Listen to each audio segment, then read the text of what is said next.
en ce temps de Pâques, Aujourd'hui, c'est l'amour ressuscité. Notre évangile aujourd'hui nous dit aimez-vous, répandez l'amour, soyez des êtres ressuscités. On nous a tellement reproché souvent, les chrétiens, de ne pas avoir des airs de ressuscité. Si vous voulez que je croie en votre Dieu, disait le philosophe, chantez-moi des chants plus beaux, ayez des visages plus rayonnants. Cet amour, je vous donne une belle pensée que je trouve très forte. C'est Dieu voit clair, mais c'est l'homme qui avance dans le brouillard. On avance dans le brouillard. Il faut apprendre, par la résurrection, à voir dans le noir, à voir dans l'obscurité. Vous savez, il y a eu un grand savant, un grand génie il y a quelques années.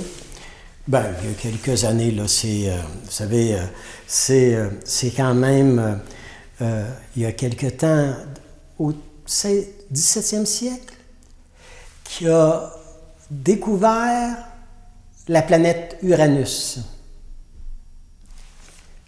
Et les gens autour ont dit, c'est un effet du hasard. Il est tombé dessus tout à fait par hasard. Et le savant a su répondre, écoutez, voici des années que j'exerce mon œil à voir au loin, à voir dans le noir, à voir dans l'obscurité, à percer les mystères. Et à force d'exercer mon regard, j'ai pu voir ce que les autres n'arrivaient pas à voir, la planète. Est-ce qu'il faut exercer notre regard, à voir le beau, à voir ce qu'il y a de bon, à voir le mystère dans les personnes, ce qui est le trésor enfoui dans les personnes. Et il faut, avec la grâce, ressusciter. Vous savez, ressusciter le trésor endormi, réveiller ce qui semble sommeiller chez les gens. Un amour. Je vous donne un exemple. Vous vous souvenez de cette femme dans l'Évangile, c'est en Saint-Luc au chapitre 15. Elle a une collection, un trésor, 10 belles pièces d'argent, 10 belles pièces d'or, un trésor inimaginable. Un jour, elle perd une pièce de sa collection. Elle perd une de ses grands trésors. Je ne sais pas si c'est son mari qu'elle ne voyait plus comme avant. Je ne sais pas si c'était un enfant qui l'avait déçu. Je ne sais pas si c'est son physique qui était visité par une maladie, mais elle avait perdu une pièce de sa collection. Vous savez comment elle a fait pour retrouver? Jésus dit qu'elle a allumé une lumière au plafond de sa chambre et qu'elle a passé le balai et elle a retrouvé sa pièce perdue. De l'or, de l'argent, ça ne brille que lorsqu'il y a de la lumière.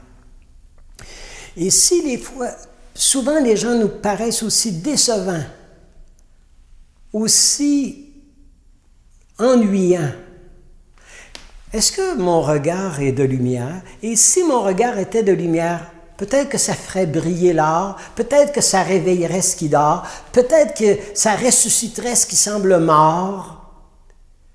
On a vraiment à se laisser changer le regard. C'est ça l'amour ressuscité, l'amour qui ressuscite les gens, qui les voit sous un autre regard, sous un autre jour. Je trouve ça très, très beau, ce message, cette pensée de Timothée Radcliffe. Un des cadeaux que les saints nous font, c'est de regarder attentivement et de décrypter, de décoder le visage des gens, de voir dans les personnes vulnérables tomber en chemin, de voir les motivations secrètes qui les habitent, de voir leur beauté enfouie. Il y avait une communauté un jour qu'on raconte. La communauté était en train de s'éteindre. La communauté était de personnes âgées et la résurrection ne se faisait pas sentir et on ne voyait pas d'avenir tellement pour la communauté. Alors le supérieur, le père abbé va voir un rabbin juif et lui dit « Écoute, ils sont en train de s'éteindre. Ils vont mourir de leur belle mort. Ça vit plus. Ça risque de s'éteindre, cette communauté-là. Qu'est-ce qu'on pourrait bien faire? » Et le rabbin juif lui dit, « Garde, vous croyez que le Seigneur est ressuscité? Alors, tout à coup que le Messie serait un des vôtres dans votre communauté. Demandez à vos frères de voir chacun de leur communauté comme le Messie, vraiment le Messie. Et peut-être qu'il se passerait quelque chose dans votre communauté. » Alors, le père abbé arrive dans la communauté et leur dit, « Il semblerait que le Messie soit un des nôtres. Le Messie serait un des nôtres de notre communauté. » Et là, les gens se regardaient, c'est pas frère John, certain. Non, il a un tempérament impossible. Non, c'est pas le frère Albert.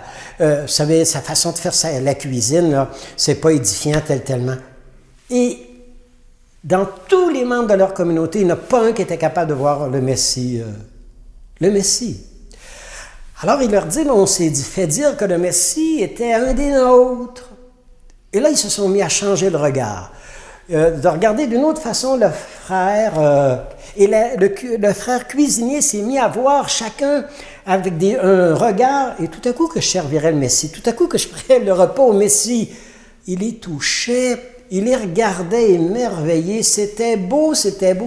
Et là, le frère qui faisait des cheveux, au lieu de tondre ça, vous savez, en l'espace de 3 minutes, et puis que il s'est mis à leur faire une beauté, leur relever un petit peu le visage, leur faire des belles coiffures, parce qu'il disait c'était le Messie à qui je ferais les cheveux.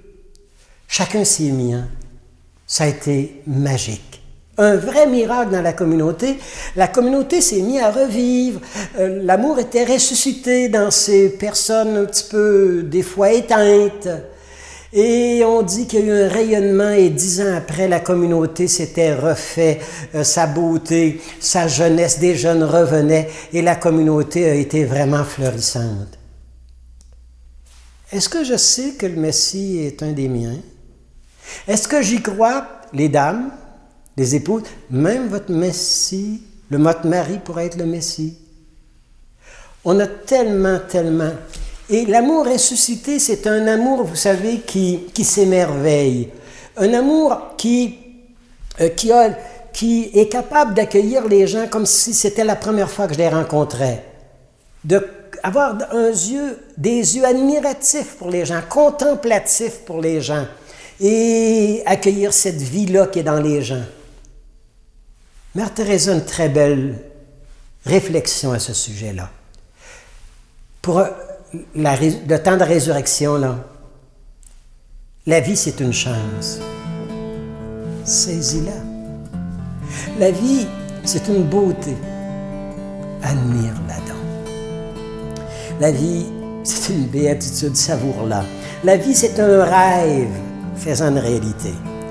La vie, elle est précieuse, prends-en donc soin. La vie, c'est un mystère. Perce-le, rentre dans le mystère. La vie, c'est un hymne. Chante-le. C'est un combat. Accepte-le. La vie, c'est une aventure. Ose-la donc. La vie, c'est un bonheur. Mérite-le.